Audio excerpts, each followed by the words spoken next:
말을 지키지 않는다 할 때 시건한다라고 표현합니다. 하나님이 시건치 않으신다는 것은요, 당신께서 하신 말씀을 반드시 지키시는 분이시다라는 것이죠. 하나님의 신실함, 변함없음, 미쁘심에 대한 이야기입니다. 하나님은요, 완전하신 분이시기 때문에 자기의 속성으로 갖고 계시는 이 시건치 못하시는 그 속성을 반드시 지키시고 약속하신 것은 반드시 이루시는 분이시다라는 것입니다. 그런데요, 사람은 하나님과 같지 않습니다. 그래서 날마다 자기가 한 약속, 스스로에게 한 결단, 남에게 한 약속들을 어기는 것이 부지기수라는 거죠. 그래서 약속은 깨라고 있는 것처럼 이야기하고, 자기가 한 말도 잊어버렸다고 이야기하면 그냥 뭐든지 합리화되는 것처럼 여기는 것이 바로 인간이다라는 것입니다. 화장실에 들어갈 때와 나올 때의 마음이 다른 것이고, 말할 때와 또 그것을 지켜야 할 때가 다른 것이 인간이다. 자기를 부정하는 것이 너무나도 쉬운 것입니다. 그러니까 내가 당장에 이 상황을 넘어가기 위해서라면 쉽게 이야기하고 쉽게 어긴다는 것이죠. 그래서 자기가 한 말을 지키는 것이 그 사람의 인격이자 도덕이 될 수밖에 없는 것이, 사람들은 수시로 자기가 한 말을 어기기 때문에 그렇다는 것입니다. 이 믿음도 마찬가지인데요, 우리가 믿는다라고 얘기하고 믿는다라고 얘기하는 것이 삶으로 연결되는 것은 또 다른 문제입니다. 그래서 우리 야고보서에서도 행함이 없는 믿음은 죽은 믿음이다라고 얘기하는 것이, 아니 믿음으로 구원받는 것 아닙니까? 행함이 왜 나옵니까? 라고 얘기할 것이 아니라, 진짜 믿는 것이 사실이고 믿는 것을 이 삶 속에서 드러내기를 원한다면 행함으로 연결이 되어야 한다. 근데 행함이 없으면 그 믿었다라고 얘기하는 것이 진짜인지 믿음을 점검해 봐야 한다라고 얘기하는 것입니다.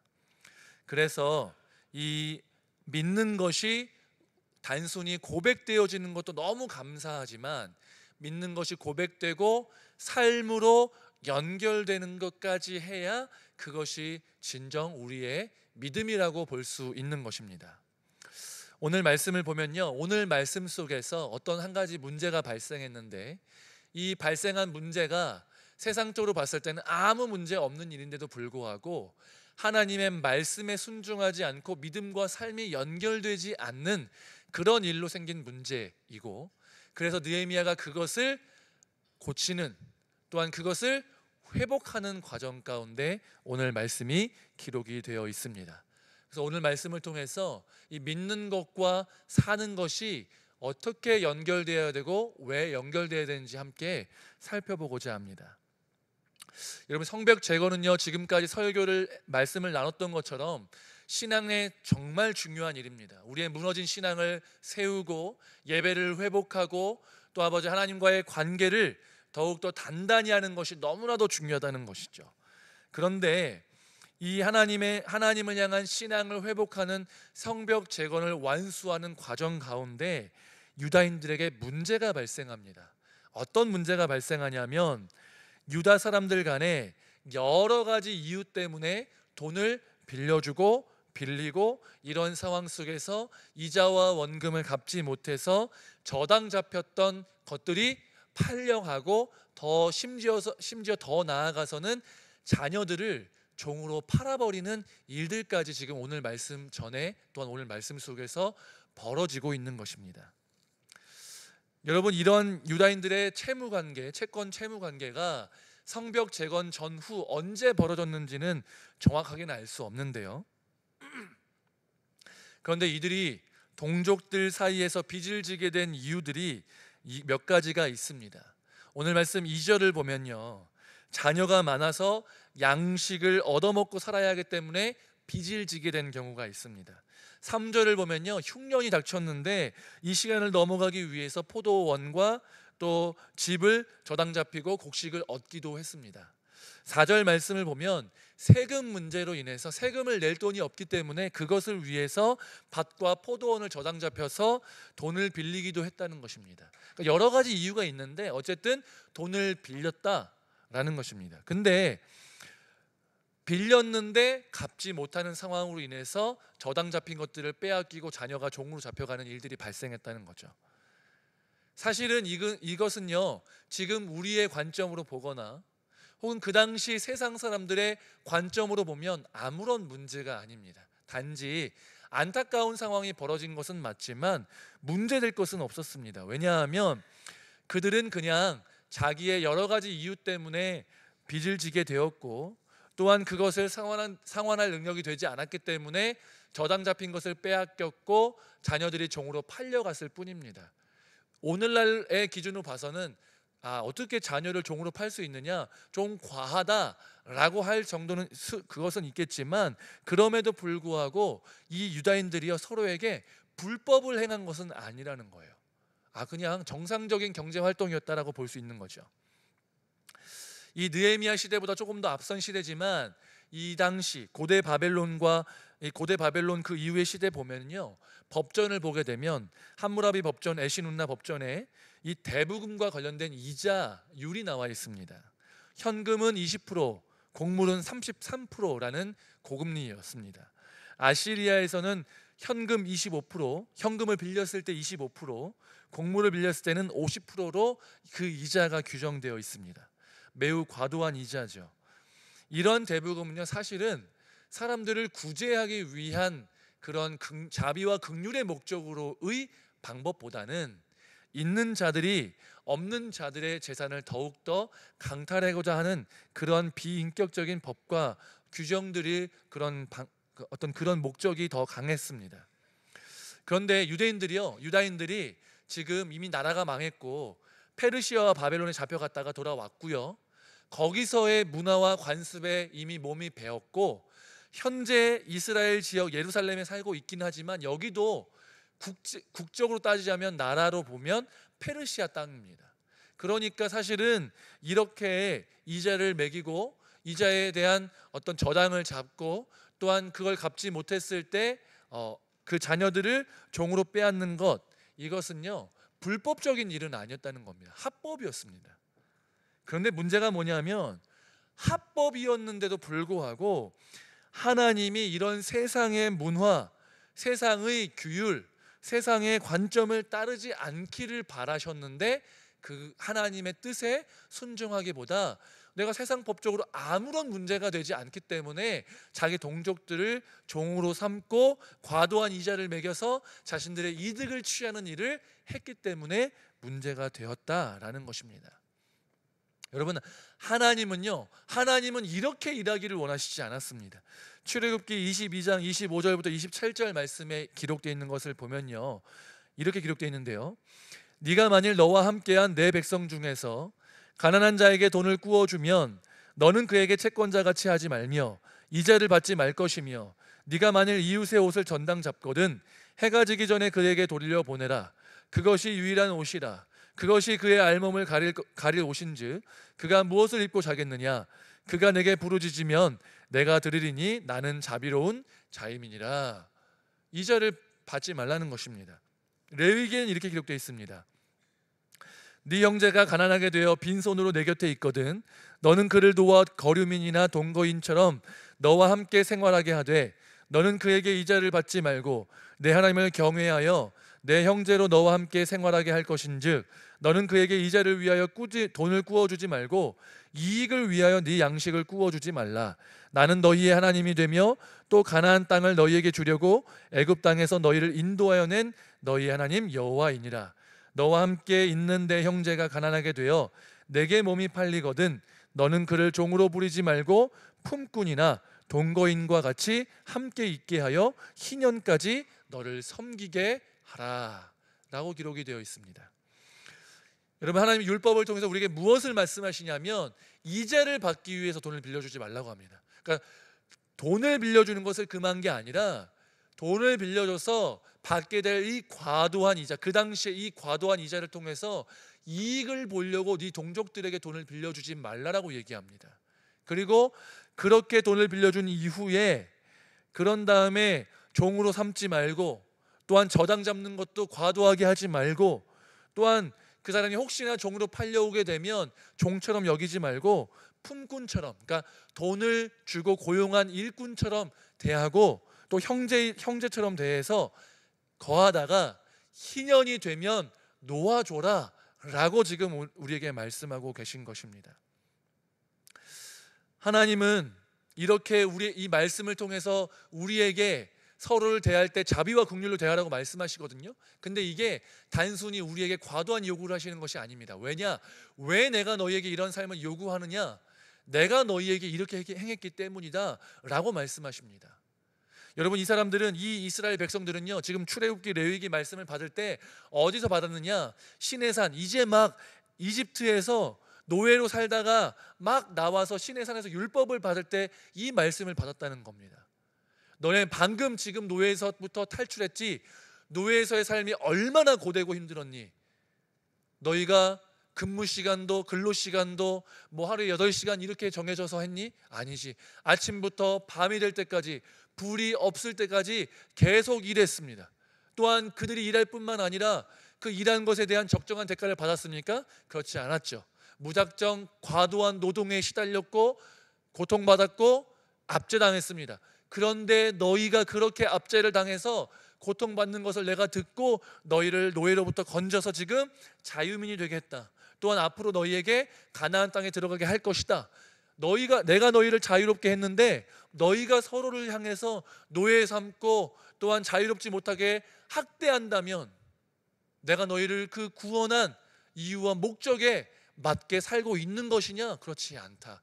서로를 대할 때 자비를 베풀고 긍휼을 베푸는 모습으로 그렇게 살아야 한다라고 말하면서 구체적으로 이자를 위해서 돈을 빌려주지 말아라, 이자를 받지 말아라 라고 말씀하고 있는 것입니다. 그렇기 때문에 우리는 하나님의 뜻이 바로 이 말씀에 기록되어 있는 것처럼 서로를 대할 때 자비와 긍휼로 대해야 되는 줄로 알고 이렇게 대해야 하는 것입니다.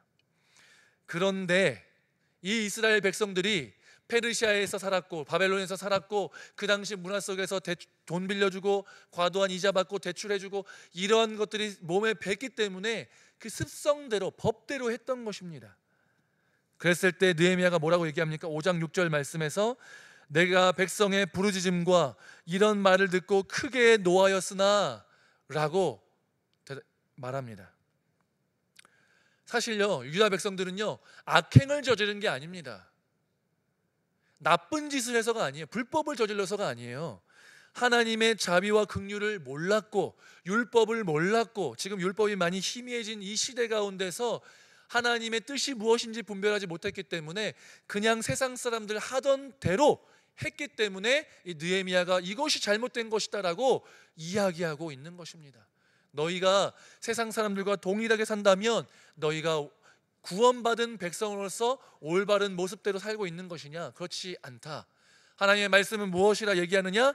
이자를 받지 말라고 얘기했다. 동족들을 괴롭히지 말라고, 노예 삼지 말라고 얘기하고 있다. 그런데 너희가 지금 자녀를 노예 삼고 있느냐? 너희가 잘못했다 라고 이야기하고 있는 것입니다.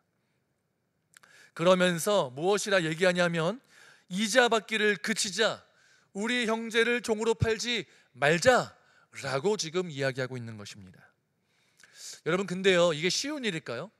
아까도 말씀드렸지만 이자가요, 그 당시에 이자가 정확하게 얼마인지는 알 수 없습니다. 하지만 그 조금 윗시대를 보면 충분히 한 20%대 25% 정도의 과도한 이자를 받을 가능성이 높습니다. 근데 그게요, 채무, 그러니까 돈을 빌린 사람에게는 과도한 이자죠. 하지만 돈을 빌려준 사람에게는 황금알을 낳는 거위입니다. 이 돈 빌려줬더니 매달 25%씩 돈이 들어옵니다. 연 25%씩 돈이 들어오는 거예요. 그러면 돈이 충분히 있는 사람들은 돈을 빌려주고 이자 받는 것이 얼마나 쏠쏠한 수입이겠습니까? 그런데 그랬던 사람들에게 이자 받기를 그치자, 종으로 팔지 말자 라고 얘기하면 너무나도 급진적이고 너무나도 그 말씀에 따르기 힘든 일 아니겠습니까? 게다가 불법도 아니고 남들 다 하는 거를 왜 유대인이라는 이름 때문에, 왜 내가 하나님을 믿는다는 이유 때문에 그것을 멈춰야 하냐라는 것입니다. 그럼에도 불구하고 이 사람들은요 하나님의 말씀에 그렇게 기록되어 있는 줄 알고 그 말씀에 순종하여서 내가 내 동족들을 대할 때 세상 사람들처럼 그냥 돈처럼, 그러니까 자본주의적으로 돈을 위해서 이 사람들이 고통받는 것은 전혀 신경 쓰지 않는 것처럼 대하는 것이 아니라 이 사람들에게 하나님이 내게 하셨던 것처럼 자비와 긍휼을 베풀어야겠다라는 마음을 먹고 그 말씀에 순종함으로 그 이자 받기를 그치고 종으로 팔려온 것들을 멈추게 했다라는 것입니다. 여러분, 이 말씀은요, 단순히 돈 구워주는 것에, 이 빚 짓는 것에 한정해서 이해해서는 안 됩니다. 사실 많은 교회에서요, 서로가 돈 문제에 얽히는 것을 좀 금하고 있습니다. 왜냐? 순수한 마음으로 돈을 빌려주고 보증을 쓰기도 했는데 잘 마무리된 케이스도 있지만요, 사실은요, 그 중에 몇몇은 잘 마무리되지 않는 경우들도 존재할 수 있습니다. 실제로 어렵기 때문에 돈을 빌리는데 제때 갚지 못하고, 어떤 때는 제때가 아니라 그 이후로도 쭉 못 갚을 수도 있는 것이죠. 그러다 보면 관계가 깨어지고요, 공동체의 분열이 일어나기 때문에 많은 담임 목사님들께서 교회마다 절대로 돈 거래하지 말고 빌려주거나 보증 서지 말 것들을 말씀하십니다. 그럴 거면 차라리 못 받을 줄 생각하고 아예 그만큼 돈을 빌려주기보다는 할 수 있는 선에서 도움을 주어라 라고 이야기하시기도 한다는 것입니다. 여러분, 이것도 어려운 이야기죠. 어려운 일입니다. 그런데요, 이 본문은요, 단순히 돈 거래를 하지 마라, 해라, 이게 핵심은 아니라는 것입니다. 하나님이 우리에게 자비와 긍휼을 베푸셨던 것처럼 우리도 우리 성도들을 대할 때 자비와 긍휼의 마음으로 서로에게 행동했으면 좋겠다라고 우리에게 말씀하시는 것입니다. 그런데 우리는요, 이 말씀을 지키는 것이 쉽지가 않습니다. 왜냐? 하나님의 말씀을 온전히 이해하지 못함도 있지만 이 말씀을 우리에게 순종하기 위해서는요, 이 정말 우리가 치러야 될 대가와 또한 배려와 어려움들이 존재하기 때문에 말씀에 온전히 순종하기가 어렵다는 것입니다. 또한 이 공동체성이 잃어버렸기 때문에요, 신앙은 개인적인 것이다라고 생각하면서 우리가 서로에 대해서 자비와 긍휼로 대하기가 어려울 때도 종종 어려운 일들을 경험하게 됩니다.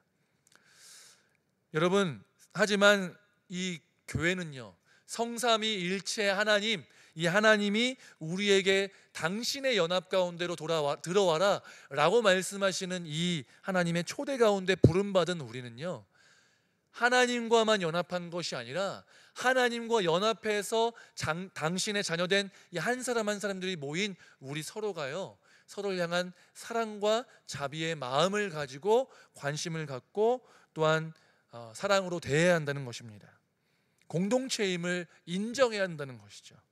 서로를 자신의 이익을 취득할 대상으로 여기지 않고 서로를 순전하게 사랑하고 자비를 베풀어야 한다는 것입니다. 여러분, 세속화는요, 다른 것이 세속화가 아닙니다. 눈에 보이는 잘못만 세속화가 아닙니다.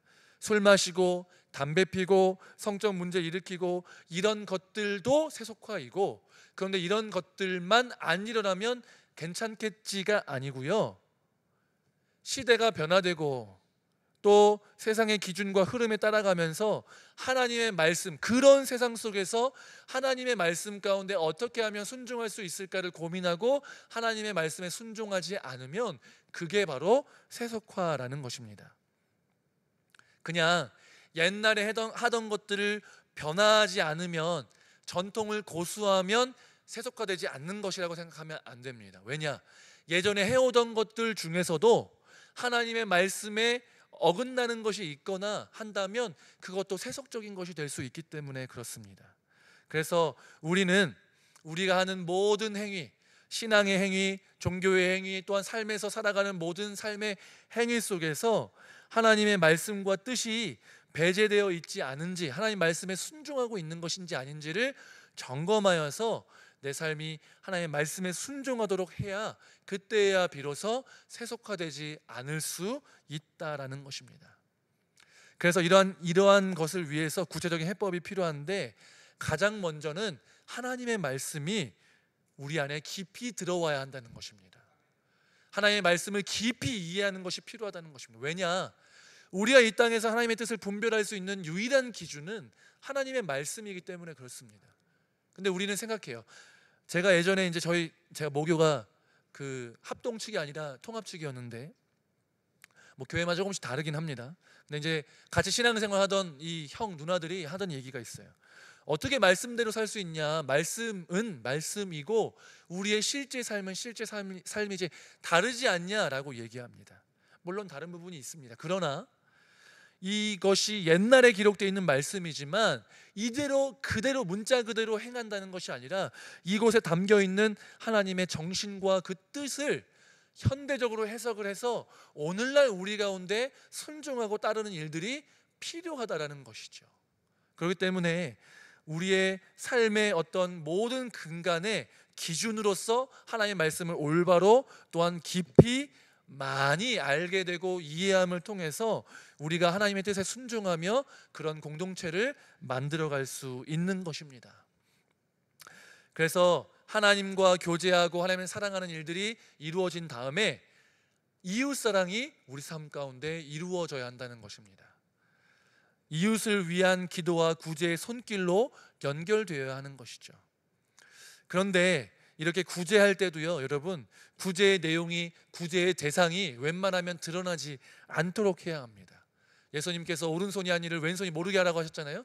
그 말씀에 순종하는 것도 있지만요, 실제로 우리가 구제 사역을 하다 보면 형편이 어려운 사람들이 그 구설수에 오르거나 그것으로 인해서 심적 고통을 받는 사람들도 존재하기 때문에 그렇습니다. 우리는 어떤 사람의 이 형편에 대해서 왈부해서도 안 되고, 또한 어떤 사람이 구제를 받았는지에 대해서 지나치게 관심을 갖기보다는 우리 교회 전체에서 구제와 선교와 장학에 더욱더 힘쓰고, 대신에 그 사람들이 이렇게 힘들다더라 라고 하면서 구설수에 올리지 않고 그저 사랑하고 기도하는 일에 힘써야 한다라는 것입니다.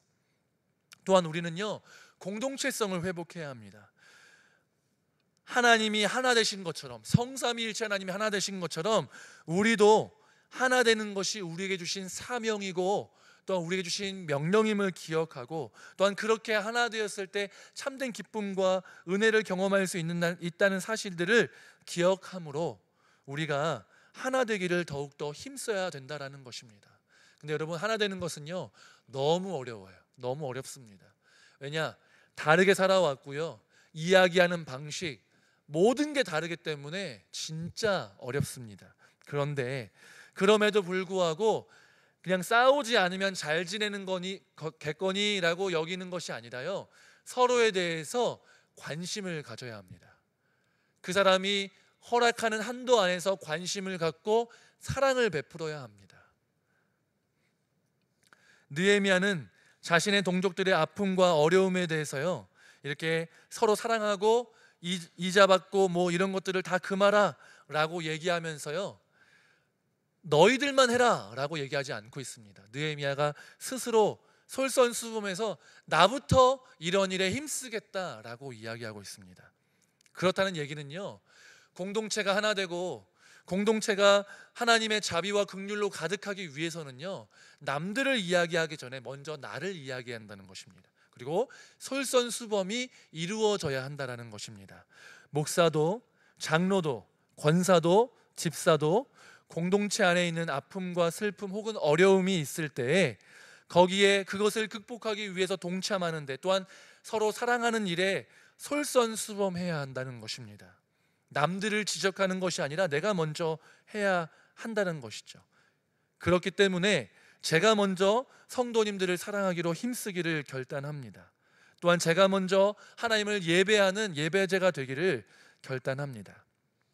지금 제가 정말 좋은 환경 속에서 살고 있거든요. 지금 사택에 지금 여기 전화가 울리네요. 비전센터 4층에 쓰고 있는데요.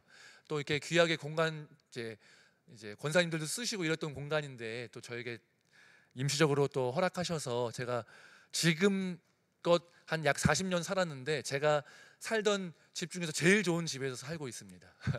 그리고 저희가 이제 자녀가 셋인데 사실은 저희가 항상 기도하는 게 뭐냐면 이 층간소음 문제였습니다. 근데 감사하게 그 전에 집에 살 때도 뭐 이렇게 1층이고 또 밑에 집도 좋은 분이 계셨고 또 그랬거든요. 근데 지금은 저희 밑에 집에 아무도 안 살고 있어서 너무 마음 안심하고 행복하게 뛰지 마라, 조용히 해라 이런 말 하지 않고 살 수 있어서 너무 감사합니다. 그래서 너무 좋은 집에 살고 있기 때문에 앞으로도 상황이 허락된다면 딱히 사택에 들어가지 않고 있고 싶은 마음이 있습니다. 그래서 제가 사실은 제 고소공포증이 좀 있기도 하고 너무 고충해서 무섭기도 하고 층간소음 때문이기도 한데요. 근데 이제 이러한 상황 속에서 사택을 제가 누릴 수 있는 부분이 있겠지만 그럼에도 불구하고 들어가지 않고 그것을 교회 재정에 도움이 되는 방향으로 사용하면 어떨까라는 마음이 있습니다. 제가 어떻게 처분하겠다는 것은 아닙니다. 어떻게 나중에 결정이 되겠죠. 일단은 들어가지 않고 허락이 되는 한에서 여기 있으면 좋겠다라는 마음이 있습니다. 우리 각자는요, 하나님의 말씀으로 최대한 남에게 되는 것이 아니라 나에게 갖다 대서 내가 지금 하나님의 말씀에 어떻게 순종할 수 있을지를 살펴보는 일들을 해야 하는 줄로 믿으시기 바랍니다. 그럴 때에 우리가 하나님의 말씀에 비추어보아서 내가 이렇게 헌신하고 내가 이렇게 솔선수범하고 내가 이렇게 사랑하는 데 힘쓸 때 하나님이 우리 공동체를 어떻게 만드실지에 대해서 기대하고 소망하실 때 하나님께서 우리 공동체를 더욱더 아름다운 공동체로 만드실 줄 믿습니다. 여러분, 우리가 믿는 바가 우리의 삶으로 연결되는 것은 어려운 일입니다. 왜냐하면 우리는 하나님을 온전히 알지 못하고 그것을 실천하는 과정이 너무나도 어렵기 때문에 그렇습니다. 내가 배려해야 되고 귀찮고 손해보아야 하는 일들도 있습니다. 그럼에도 불구하고 하나님께서 우리에게 베푸신 그 은혜와 사랑을 내 안에 가둬놓는 것이 아니라 흘려보내시기를 원하고 계시다는 사실을 기억하시기 바랍니다. 그래서 우리 안에 하나님의 말씀이 사라지기를 소망하고 거기에 순종하기를 바라는 마음으로 매일매일 살아감으로 인해서 우리의 신앙이요, 이 예배에만 머무르지 않고요, 교회에만 머무르지 않고 삶으로 연결되고 교회 밖으로도 연결될 수 있는, 그래서 우리의 삶을 통하여서 하나님의 형상이 드러날 수 있는 저와 여러분 되시기를 주님의 이름으로 축복합니다. 함께 기도하고 찬양하겠습니다. 거룩하신 하나님 아버지, 우리의 삶을 통하여서 하나님의 뜻이 이루어지고 하나님의 말씀이 이루어질 수 있도록 주여 도와주시옵소서. 하나님, 우리가 하나님의 말씀을 더욱더 깊이 알고자 하여 하나님의 뜻을 분별하고 그 분별된 뜻이 우리의 삶을 통해서 나타났을 때 예배 또한 교회 안에서 하나님의 형상이 드러날 뿐만 아니라 교회 바깥에서 나의 삶에서 예배 바깥의 다른 시간 속에서도 우리의 삶을 통하여서 하나님의 형상이 드러남을 경험할 수 있도록 주여 도와주시옵소서. 감사드리며 예수님의 이름으로 축복하고 기도드리옵나이다. 아멘. 다 같이 일어나셔서 찬